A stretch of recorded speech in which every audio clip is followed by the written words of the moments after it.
Hello friends, நம்ம இந்த வீடியோவில் ரிலேஷன் அண்ட் ஃபங்க்ஷனில் எக்ஸசைஸ் 1.1ல் ஃபோர்த்து கொஷின் பார்க்கலாம். சரிங்களா? இந்த கொஷின் என்ன சொல்லியிருக்காங்க? ஷோ த ரிலேஷன் இன், இது வந்து ரியல் நம்பர் தான் இப்படி நோட்டேட் பண்ணுவாங்க. சரிங்களா?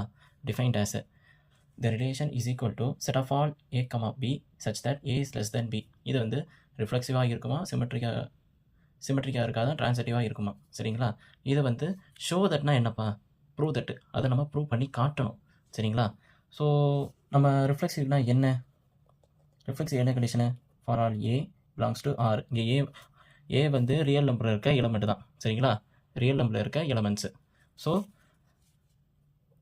ஏ கமா ஏ பிலாங்ஸ் டு அந்த ரிலேஷனில் இருக்கான்னு பார்க்கணும். அதானே? போட்டு பார்க்கலாமா? So A is less than or equal to A. நீங்கள் எந்த எலமெண்ட் கொடுத்தாலும் ஏ அவனுக்கு அவனே ரிலேட் ஆகணும். அதுதானே அர்த்தம்.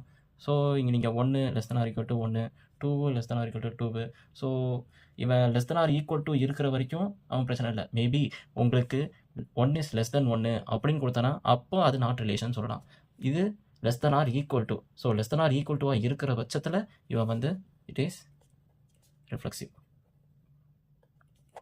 நெக்ஸ்ட் என்ன? சிமெட்ரி தானே செக் பண்ணலாமா? சிமெட்ரிக்கு என்ன கண்டிஷன்?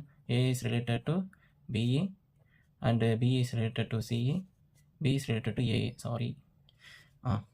இப்போ பார்க்கலாமா? A is less than or equal to BE. A, BE belongs to relation. சரிங்களா? இப்போ அடுத்தது B is less than or equal to AA அப்படின்னு சொல்லணும். இதுக்கான சாத்தியக்கூறுகள் இருக்குதான்னு பார்க்கலாமா? இப்படி இருந்துச்சுன்னா ரெண்டு ஈக்குவலாக இருக்கிற பட்சத்தில் தான் வர வாய்ப்பு இருக்குது. ஆனால் இன்கேஸ் நான் வந்து ஒரு எலமெண்ட் கொடுக்குறேன் 1, 2, இது வந்து ஏபின்னு எடுத்துக்கிறேன். சரிங்களா? அப்படி கொடுக்கும்போது 1 less than or equal to 2 இவனை சொல்லலாம். அதே வந்து 2 less than or equal to 1, இதுக்கான சாத்தியக்கூறுகள் இருக்கா? அப்படி ஒன்று வாய்ப்பே இல்லை. ஏன்னா 2 வந்து பெருசு, அவன் வந்து less than or equal to 1ங்கிறாங்க. இவனை விட இவன் பெருசு தானே, ஆனால் இவனை விட இவன் பெருசுன்னு சொல்கிறானுங்க.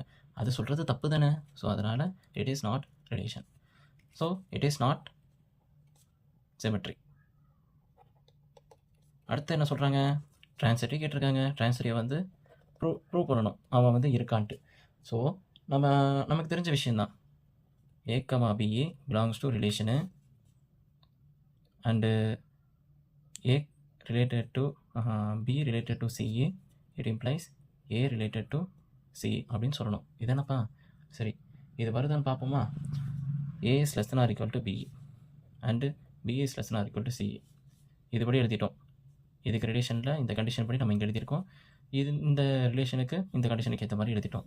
ஸோ இது ரெண்டும் இம்ப்ளை பண்ணுதா? நம்ம இது ஒரு இன்ட்ரோவில் அப்படியே எழுதுங்க. A is less than or equal to BA.